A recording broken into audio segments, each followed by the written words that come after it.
Good morning, students. In structure of atom, today we are going to study the Bohr's atomic model of hydrogen atom. Atomic model means what? Atomic model means the structure of atom. Bohr also suggested the structure of hydrogen atom, that is known as the Bohr's atomic model of hydrogen.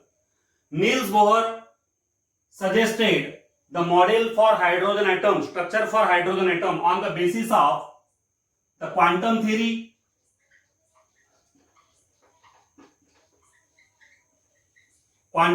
then on the basis of wave particle duality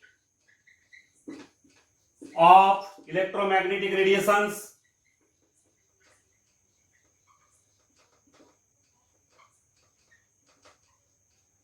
and the line emission spectrum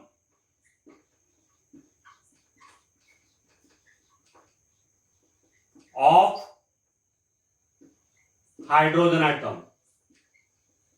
On the basis of these 3 points, Niels Bohr suggested the model or structure of hydrogen atom, which is known as the Bohr's atomic model. Here, wave particle duality of electromagnetic radiation means what? Electromagnetic radiations, these are the radiations which have the electrical properties as well as magnetic properties. Electric and magnetic properties are there. Such radiations are called the electromagnetic radiations. The examples of the electromagnetic radiations are ultraviolet rays, visible light, infrared, gamma rays, X-rays. All these are the electromagnetic radiations, and these electromagnetic radiations are supposed to have the dual nature. They have the dual or double nature. Here they have the wave nature as well as the particle nature. Both types of nature are suggested for the electromagnetic radiation. This double nature, this dual nature is known as the wave particle duality of electromagnetic radiation. So by using the quantum theory of radiation, then wave particle duality of electromagnetic radiation, and further the line emission spectrum of hydrogen atom, Niels Bohr proposed the model for hydrogen atom. Main features of this model, which are also called the postulates of Bohr's atomic model. Postulates, that is the main features. Postulates of Bohr's model of hydrogen atom. Number 1, according to Niels Bohr, according to the Bohr's atomic model, in hydrogen atom, the electron can move in any of the different circular paths around the nucleus. This is the nucleus. Around the nucleus there are different circular paths. These are the different circular paths. According to Bohr's atomic model, the electron in the hydrogen atom can move in any of the circular path. In any of the circular path, the electron can move. Every circular path has a definite energy and definite radius, fixed energy and fixed radius. Every circular path has a fixed radius and fixed energy, and the electron in the hydrogen atom can move in any one of the circular paths. These circular paths are called the orbits. They are also called the stationary states. Stationary states, or they are also called the allowed energy states. Allowed energy states. These are the different names for these circular paths. According to Niels Bohr, the electron in the hydrogen atom can move in any of the circular path, that is in any of the orbit. These orbits around the nucleus are concentric. They are concentrically arranged around the nucleus. All of these orbits are concentrically arranged around the nucleus. Every orbit has a definite energy. The energy of the orbit increases with increase in its radius. The orbit which is closer to the nucleus has less energy, while the orbit which is away from the nucleus has more energy. So here this is the first postulate of Bohr's theory. According to this postulate, the electron in the hydrogen atom can move in any of the circular path, that is in any of the orbit around the nucleus. Second postulate. The energy of electron remain unchanged. It doesn't change with time. As long as the electron is moving in a particular orbit, as long as the electron is moving in a particular stationary state, its energy remain unchanged. The energy of the electron remain constant.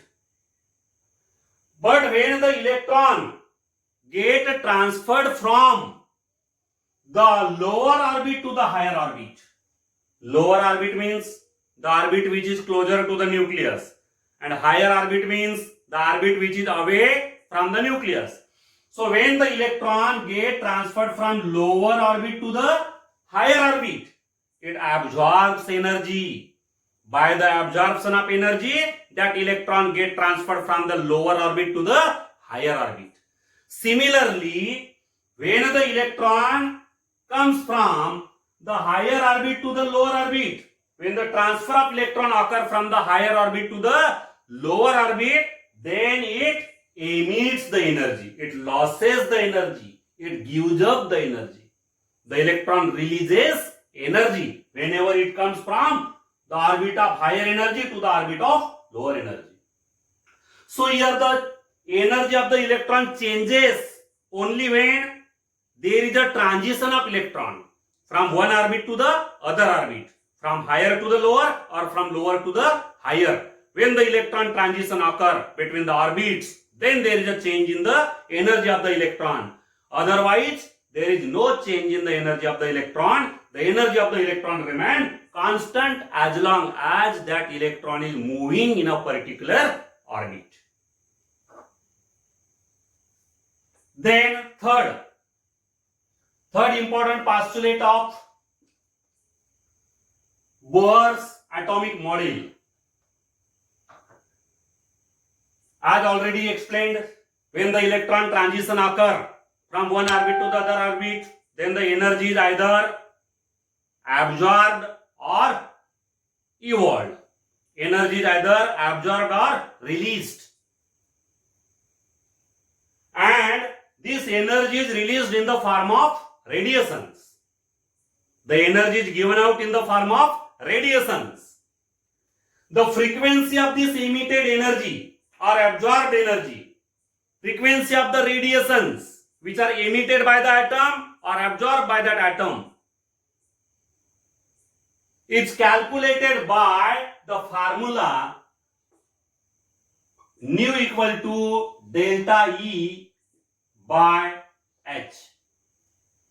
Here nu is the frequency of the radiation or energy which is absorbed by the atom, which is absorbed by the electron, or it is also the frequency of the energy which is emitted by the electron. Whenever the electron will jump from the higher energy orbit to the lower energy orbit, then it will give up energy, it will release energy. But when the electron will jump from lower energy orbit to the higher energy orbit, it will absorb energy. So here the frequency of the energy which is absorbed or emitted is given by this formula nu, which is the frequency equal to delta E upon H.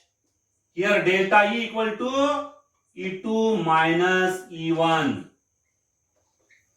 Here E2 is the energy of the higher orbit, energy of the electron in the higher orbit, and E1 is the energy of the electron in the lower orbit. E2 is the energy of the higher orbit and E1 is the energy of the lower orbit. E2 minus E1 is the difference of energy, and when this difference of energy is divided by Planck's constant, H is the Planck's constant, then we get here the frequency. This is the frequency of the energy which is emitted or absorbed by that atom. So this is the frequency which is calculated by this formula. This formula is known as the Bohr's frequency formula. This is the Bohr's frequency formula. By using this formula, we can calculate the frequency of the energy which is emitted by the atom or the frequency of the energy which is absorbed by that atom. Energy will be absorbed by the atom whenever the electron will get transferred from lower energy orbit to the higher energy orbit, and when the electron will come from higher energy orbit to the lower energy orbit, then the energy will be evolved. Here remember that in this formula, E1 is the energy of the electron in the lower energy orbit and E2 is the energy of the electron in the higher energy orbit. It is the energy of the higher orbit and it is the energy of the lower orbit. So by using this formula, Bohr's frequency formula, we can calculate the frequency of the radiation, frequency of the energy which is emitted by the atom or absorbed by the atom. Further, next postulate of Bohr's theory is,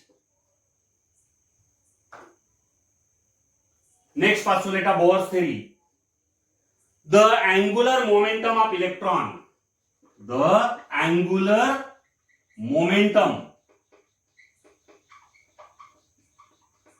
of electron,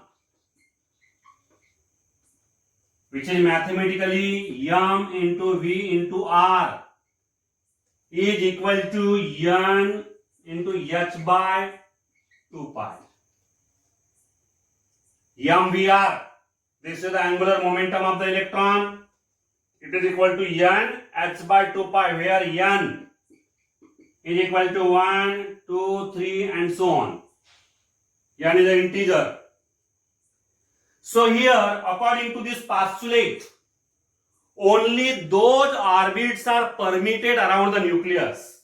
Around the nucleus, only those orbits are permitted orbits. Only those orbits are permitted orbits. Only those orbits are useful for the movement of electron. The electrons can move only in those orbits in which the angular momentum of electron is integral multiple of h by 2 pi. Integral multiple of h by 2 pi means nh by 2 pi. Means the angular momentum of the electron may be n equal to 1, that is h by 2 pi, or the angular momentum of the electron may be twice h by 2 pi, or the angular momentum of the electron may be 3 times h by 2 pi. In this way, only those orbits, only those circular paths, only those stationary states are allowed to the electron. The electrons can move in only those circular orbits, in only those circular pathways in which the angular momentum of the electron is equal to integral multiple of h by 2 pi. Integral multiple of h by 2 pi means the angular momentum may be either h by 2 pi whenever n is equal to 1. The angular momentum may be 2 times h by 2 pi, or the angular momentum may be 3 times h by 2 pi, or the angular momentum may be 4 times h by 2 pi. In this way, when the angular momentum of the electron in that orbit is integral multiple of h by 2 pi, only these orbits or only those orbits are permitted orbits. Means the electrons can move. Electrons can move in only those orbits. So this is very important postulate. The angular momentum of the electron should be nh by 2 pi. And these orbits in which the angular momentum of the electron is nh by 2 pi, these are called the permitted orbits, and other orbits are not permitted.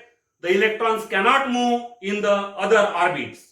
Only those orbits are permitted. That is, the electrons can move in only those orbits in which the angular momentum of the electron is integral multiple of h by 2 pi. means it is equal to nh by 2 pi. Now here, angular momentum of the electron is further angular momentum.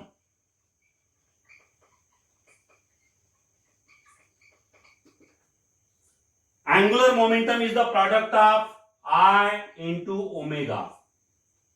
Here I is known as the moment of inertia. I is the moment of inertia.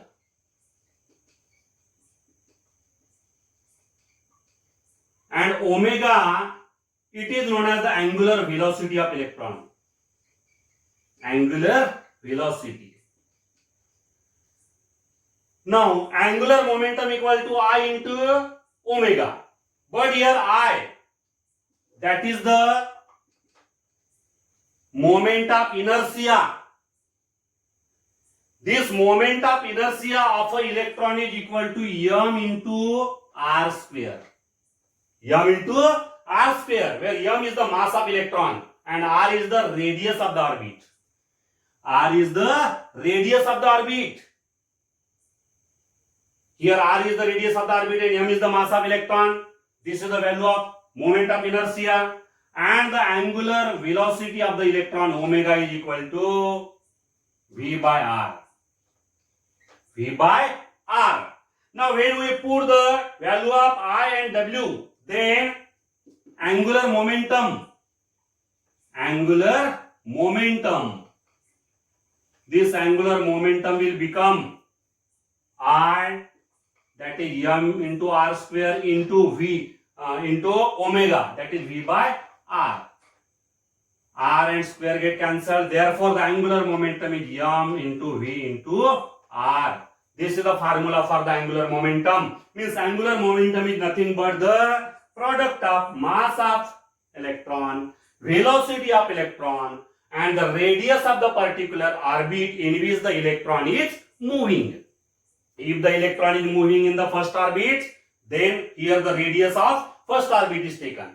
If the electron is moving in the second orbit, then here the radius of the second orbit is taken. In this way, the angular momentum of the electron is nothing but the product of mass of electron, velocity of electron, and the radius of the orbit. And here this angular momentum of electron must be equal to integral multiple of h by 2 pi. That is, it should be equal to n into h by 2 pi, where n is the integer 1, 2, 3 and so on. So these orbits in which the angular momentum of the electron is nh by 2 pi. These orbits are said to be the permitted orbits. That is, the electrons can move only in such type of orbits. The electrons cannot move in the other type of orbits. These are the various postulates of Bohr's model of hydrogen atom. Bohr's model of hydrogen atom is based on the postulates. First postulate is the electron in the hydrogen atom can move in any of the circular pathway around the nucleus. There are various circular pathways around the nucleus. The electron in the hydrogen atom can move in any one of the circular pathway. These circular pathways have the definite energy and definite radius. These circular pathways are also called the orbits or stationary states or allowed energy states. These orbits around the nucleus are concentric around the nucleus.